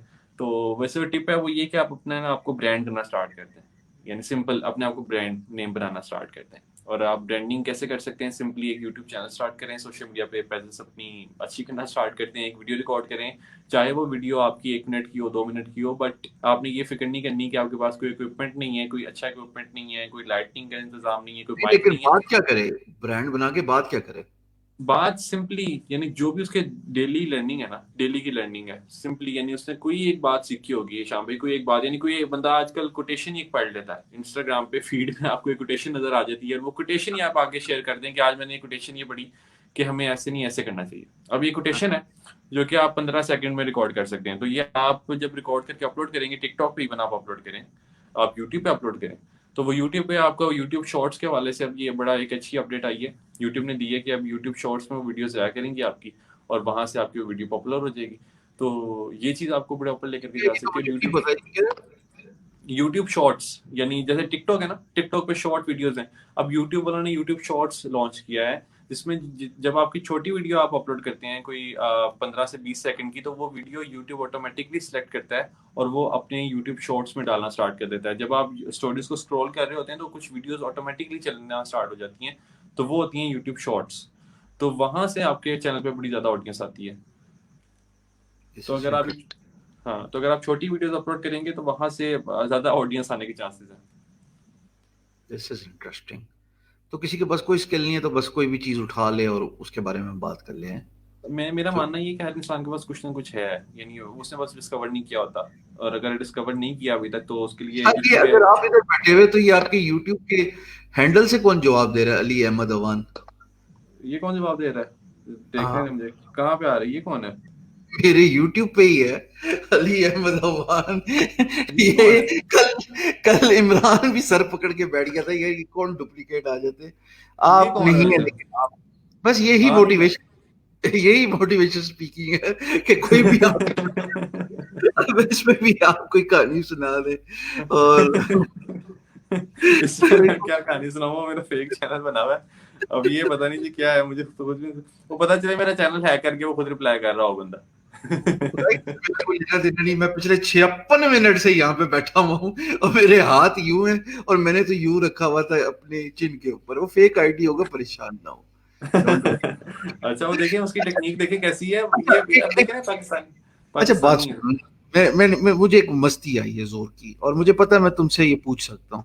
एक मीम हाँ चली थी हमारे फेमस मोटिवेशनल स्पीकर के खिलाफ कि अगर इजाजत दो तो बोल दूं, क्योंकि सवाल बोल दो में तुम, बोल सवाल ये दो। था जी कि सिवाय हमला होने के उनके साथ सब दुर्घटनाएं हुई हुई हैं। तो मुझे ये बताओ, आप लोगों को किताब कितना को सिखा देती है कि हर चीज के बारे में आपको पता होता है? सही सही जवाब देना यार। वो बड़ी ये बड़ा, आपको शायद पता हो मैं किसके बारे में बात करूं, मैं नाम नहीं बिल्कुल लेंगे। बिल्कुल बिल्कुल, ये चीज काफी पॉपुलर हुई थी, और इस हवाले से मैंने कासिम अली शाह साहब का इसमें जवाब भी सुना था, तो मैंने नाम ही ले शादी ने लिया। जवाब दिया था, आपको पता है शादी ने जवाब दिया उन्होंने जवाब दिया था, उन्होंने कहा था कि जी वो मैंने इकोनॉमिक्स के ऊपर बात नहीं की हुई, मैंने पॉलिटिक्स के ऊपर बात नहीं की हुई, तो वो कह रहे थे बेशुमार ऐसे टॉपिक्स जिनके ऊपर भी मैंने बात नहीं की हुई।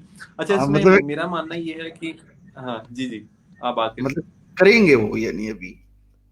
पता इससे मैं आपको बताऊं कि आप अपनी लिमिटेड नॉलेज की बात है ना, कि जैसे अब जितना मुझे पता है एंगर को मैनेज करने के हवाले से, वो मैं शेयर कर देता हूँ कि अभी तक की रिसर्चेस ये कहती हैं कि आपने एंगर को ऐसे मैनेज करना है, तो वो हम हाँ, शेयर कर देते हैं कि अब आगे किसी की मर्जी है उसे वो अपनाए, या फिर उसे अगर बुरा लगता है तो वो फिर ना उसे यूज करे। तो सिंपल हमारा काम ये है कि हमने लोगों की जिंदगी को सिंप्लीफाई करना है, तो सिंप्लीफाई करने के लिए आप अपनी कोई टिप्स शेयर करते हैं, और ये टिप्स जो होती है ना, ये स्किल होती है बेसिकली, ये मोटिवेशन नहीं होती।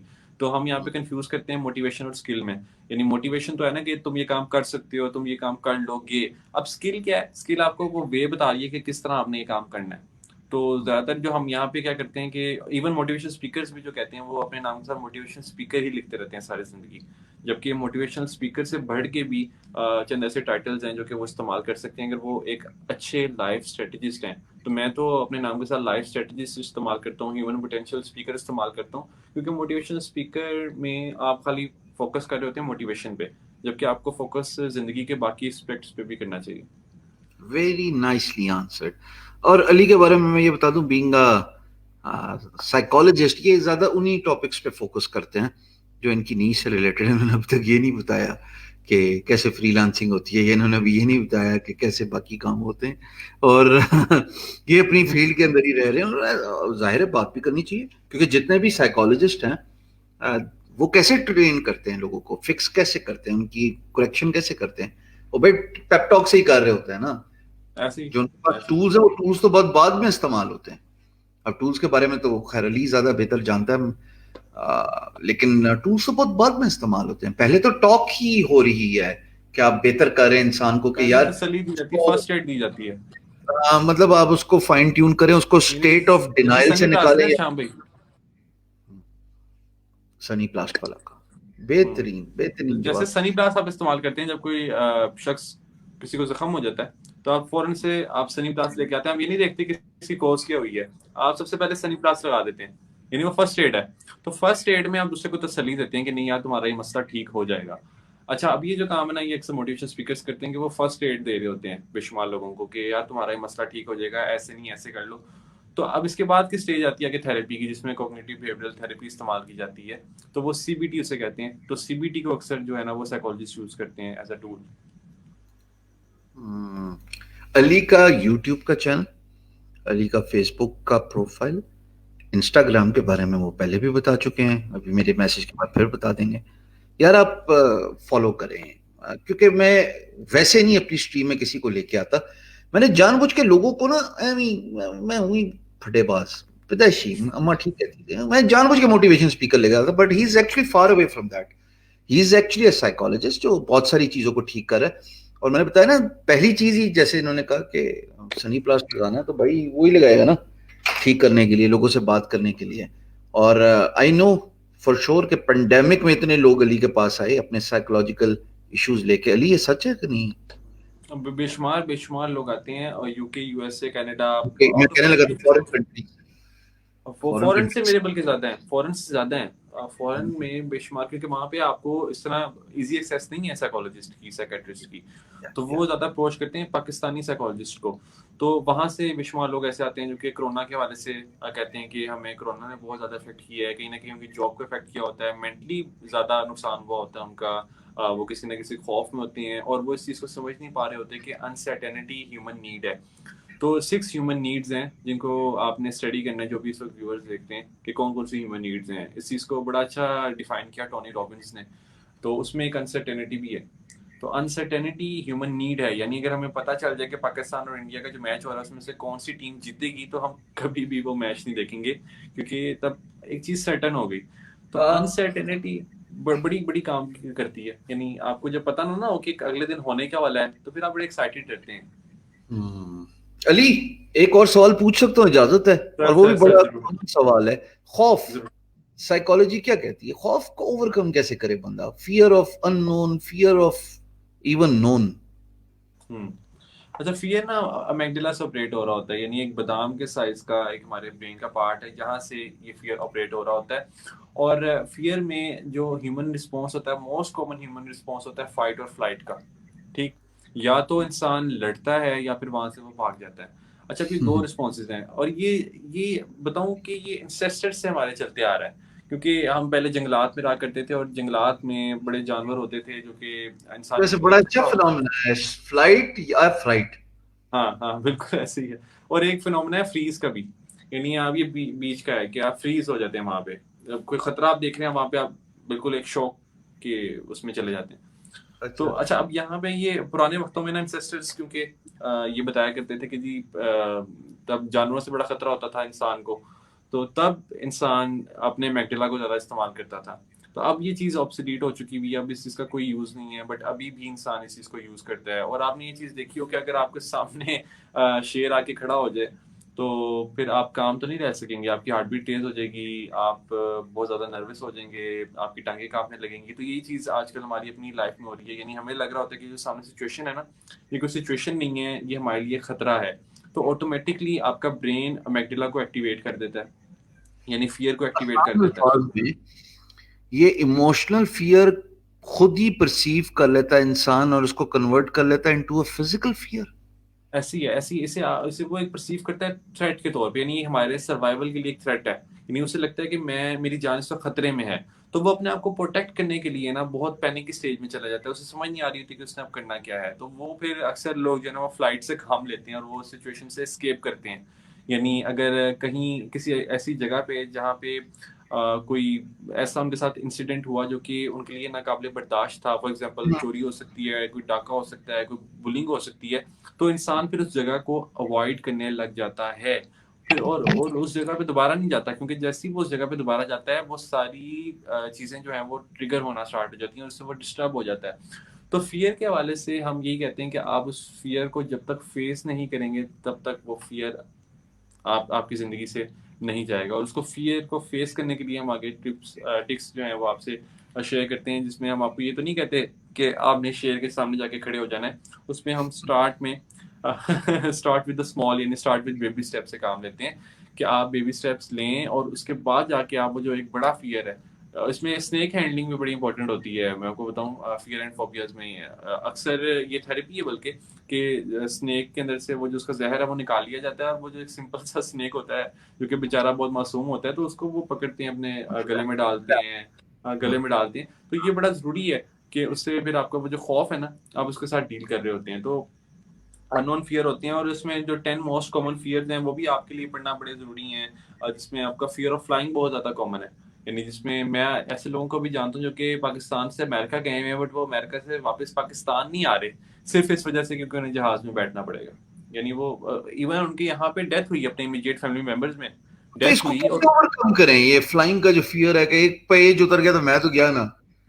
उसमें उनकी कॉग्निशन के ऊपर काम करने की जरूरत है। इवन मैं आपको बता रहा था कि उनकी इमीडिएट फैमिली मेंबर की डेथ हुई, मेरा ख्याल है उनके भाई की डेथ हुई, और वो भाई की डेथ पे नहीं आए कि भाई मुझे जहाज में सफर करना पड़ेगा।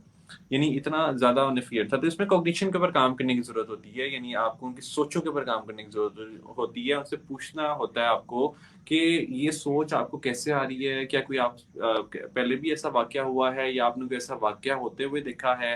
जब ले, आप इंटरव्यू फ्लाइट देते हैं। डिजास्टर देख देख के वो नेशनल ज्योग्राफिक का चंगा वाला बंदा डर जाता है। वो एक एक चीज, हाँ यार एक छोटे से पेज की वजह से कुछ उतर गया या परिंदा जो है वो इंजन जेट के घुस गया तो बस आप तो टाइम टाइम फिश हो गए। तो हाँ, ये तो इसमें फियर हम होता है।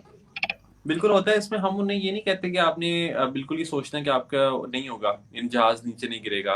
देयर आर चांसेस के गिर सकता है। हम उसमें ये नहीं कहते अगर किसी को कार ड्राइव करने से डर लगता है तो हम ये नहीं कहते कि आपका एक्सीडेंट नहीं होगा, हम उन्हें कहते हैं कि स्टैटिस्टिकली होगा। Speaking flying is still the safest way to travel. बिल्कुल ऐसे ही है। उसमें जैसे मैं कार ट्रैवलिंग की बात कर रहा था, तो कार ट्रैवलिंग में भी 5% चांसेस होते हैं हाँ कि आपकी हाँ डेथ हो जाए। तो हाँ अब हाँ 5% चांसेस हैं, अब इसमें हम वही टीच करते हैं कि 5% चांसेस हैं, बट 95% चांसेस हैं कि आपका एक्सीडेंट ना हो। तो हाँ। फिर हम उन्हें ये बाद में आगे ट्रेन करते हैं और उनके साथ डिस्कस करते हैं। मेरा ताया कहता होता था अल्लाह जन्नत नसीब करे, जेड़ा कुछ नहीं ना करता वो गड्डी थले आके मर जाता है। ये जो डर होता है ना, इंसान को डर उसको रोड के बीच में ले जाता, ऊपर से गाड़ी गुजर जाती। तो he used to smoke a lot ना। तो अच्छा। सारे इनको कहते थे कि जी आप ये क्यों काम करते हैं, कहता नहीं यार कोई फायदा, कोई फर्क नहीं पड़ता, जिस दिन मैंने मरना है, मैंने मरना है। और यार आप अपने हाथ से खुद कह नहीं, जेड़ा कुछ नहीं ना करता गड्डी थले आके मर जाता। थिंकिंग प्रोसेस देखें उस बंदे की कि क्लासिक थी, fearless, and he lived his life without any fear. Ali, ऐसे ही। it was a pleasure having you. I think we need to do more of these small interviews highlighting different topics. So if you are interested in doing it with me, maybe we can schedule a weekly program on my YouTube, not on done. social media of course. वहां पे फिर हम छोटे छोटे topics पकड़ लेंगे। Done. किताब से ही मुझे जवाब चाहिए। मुझे आपके पास जाहिर है, आई अंडरस्टैंड कि बीइंग अ साइकोलॉजिस्ट आपके पास किताब ही है या प्रैक्टिस है, तो उस किताब को पकड़ेंगे। Fear, decision making, risk taking ability, mind stuck हो जाना, breaking the chains. I think there's so much we can cover that could potentially help people. Is that something you're comfortable in doing with me? बेहतरीन बेहतरीन। और आपने मेरे दिल की बात की है। मैं चाहता भी यही हूँ कि आपके प्लेटफॉर्म से हम ये लोगों तक पहुंचे, लोगों तक ये मैसेज को कन्वे करें, तो इंशाल्लाह ये बड़ा बेहतरीन रहेगा। तो आपके लिए जब भी फिजिबल हो, I am free on weekends. मैं ज़्यादातर अपने स्केड्यूल को इतना ज़्यादा वो ऑक्यूपाइड नहीं करता बताओ वीकेंड्स भैया, पे। हर जगह पे देखा जा रहा है इस वक्त 400 प्लस लोग देख रहे हैं अली को। अच्छा, माशाल्लाह, क्या बड़ी ये बड़ी काम ऑडियंस है सर आपकी। नहीं, ये तो अभी और कम हो हमेशा से गया। आप इंस्पायर करते हैं बिल्कुल लोगों को। जब हम स्टार्ट किया था तब तो 700-800 से स्टार्ट हुए थे, ये कम हो गया है। असल में पता है नहीं। मुसीबत क्या है? जी मैं जी। एक बात बोलता होता हूँ लोगों को, Facebook is literally dying with organic outreach. आज के दौर में अगर आपने ब्रांडिंग करनी है ना, जिसका आपने जिक्र किया है, LinkedIn is the platform. LinkedIn बेहतरीन। वो काम कर रहा है जो 2015-16 में फेसबुक ऑर्गेनिक आउटरीच दे रहा होता था। यू कैन सही अपलोड सही। वीडियो B2B एक सेकंड में विदाउट इवन हैविंग कनेक्शंस। तो यहाँ आपकी पे एक मैं चीज शेयर करूँ, एक मैं चीज मैंने जो बड़ी चीज सीखी लिंक्डइन के हवाले से कुछ दिन पहले, वो ये बस सीखी नहीं बल्कि मैंने उस चीज को एक्सपीरियंस किया एक्सीडेंटली, वो ये कि लिंक्डइन आपको ना फ्री एक्सेस देता है प्रीमियम वर्जन की 1 मंथ के लिए। एक फ्री महीने की? एक्सेस है, हाँ हाँ। 1 महीने के लिए देता है। और अगर आप उस प्रीमियम वर्जन को यूज करना स्टार्ट करें अक्लमंदी के साथ, तो आप ऐसे कनेक्शंस को क्रिएट कर सकते हैं जो कनेक्शंस आपके लिए करना नामुमकिन होता है। तो उसमें आप जब अपने प्रीमियम प्रोफाइल के साथ जब आप किसी को रिक्वेस्ट सेंड करते हैं कनेक्शन की, तो दूसरा इंप्रेस होता है, वो कहता है कि अच्छा ये बहुत ज्यादा कॉन्शियस है अपने लिंक्डइन प्रोफाइल को लेकर के, इसलिए पे भी कर रहा है, तो उसे तो नहीं पता कि आप एक ट्रायल वर्जन पे हैं। तो उस ट्रायल वर्जन में रहते हुए आप इतना ज्यादा गेन कर सकते हैं कि इससे आपका पैसा भी एक तो बचता है, और दूसरा ये कि आपके चांसेस बढ़ जाते हैं बाद में उस प्रीमियम वर्जन पे आने के लिए। क्योंकि मैं तो रिकमेंड ये करता हूँ कि आप लिंक्डइन का प्रीमियम वर्जन यूज करें, क्योंकि बहुत पावरफुल मीडियम है। और अभी पाकिस्तान में ये चीज़ आम नहीं हुई, पाकिस्तान में लोगों को इतना नहीं पता लिंक्डइन के बारे में, और अनफॉर्चुनेटली ये चीज़ ज़्यादातर बैंक्स में कॉमन है, ज़्यादातर कॉर्पोरेट सेक्टर में कॉमन है। जॉब बट मैं जॉब चाहता हूँ कि ये जी जॉब्स के लिए लोग इसे यूज़ करते हैं, बट मैं जॉब्स के लिए मैं कहता हूँ कि आप इसे जॉब के लिए यूज़ ना करें, आप इसे यूज़ करें तो अपनी ब्रांडिंग के लिए यूज़ करें, लोगों के साथ रिलेशनशिप कायम करने के लिए यूज़ करें, वो ज़्यादा बेहतर है। Wonderful, amazing. आई थिंक बहुत सारे लोग जो हैं उनको आज आपको अच्छा लगा सुन के, और वो कह रहे हैं कि जी ये करें, तो जी कर लेते हैं भाईजान, मसला ही कोई नहीं, हम फारिग, ये भी फारिग। और टॉपिक हम सिलेक्ट कर लेंगे, मैं थोड़ा सा पहले उसको स्केड्यूल कर लूंगा। छोटी छोटी टॉक्स 15-15-20 मिनट की हर वीकेंड कर लेते हैं, ताकि अली का पैगाम लोगों तक पहुंचे। साइकोलॉजिकली जितनी भी किसी का मसला हल हो सकता है, तो I think it's something I would like to do. बहुत सारे लोगों के सवालात थे, मैं नहीं जवाब दे सका, हालांकि वो बड़े एक्चुअल जेन्युइन जेन्यन जेन्यन सवाल थे, लेकिन मेरा एक मैं दोस्त कहता था, वो जैनमन कहता था, जैनमन।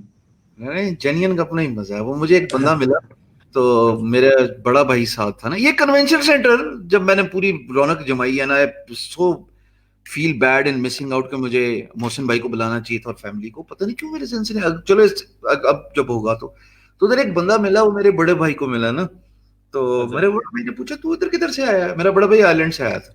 तो कहता जी मैं इन द स्टूडेंट, पंजाबी में ना उन्होंने आके, मैं कहा यार ये मेरा छोटा भाई है। कहता जी ये थोड़े जेनियन भाई ने अब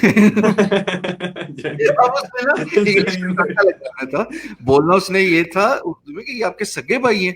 तो मैंने कहा सगे भाई तो जरा जरा अजीब सा लगता है, तो थोड़ा इंग्लिश का तड़का, थोड़े जेनियन भाई तो मेरे भाई ने कहा हाँ मेरा वाकई जेनियन भाई है। Ali, take good care of yourself. I'll connect base with you thank you next so much. week, inshallah, and keep doing what you're doing. For those who are watching this stream right now and those who will watch it later, my request to everybody is subscribe Ali's YouTube channel, follow him on Facebook. Link are given in the description of this video, and let's highlight more इंशाल्लाह of इंशाल्लाह लाता Ali's, रहता है शाम भाई। more of sir. Ali's. एक एक ये तो चलो इस तरह के और होने चाहिए, पसंद आई बात मुझे। थैंक यू लिया, खुदा हाफिज। Thank you so much, thank you Sham भाई।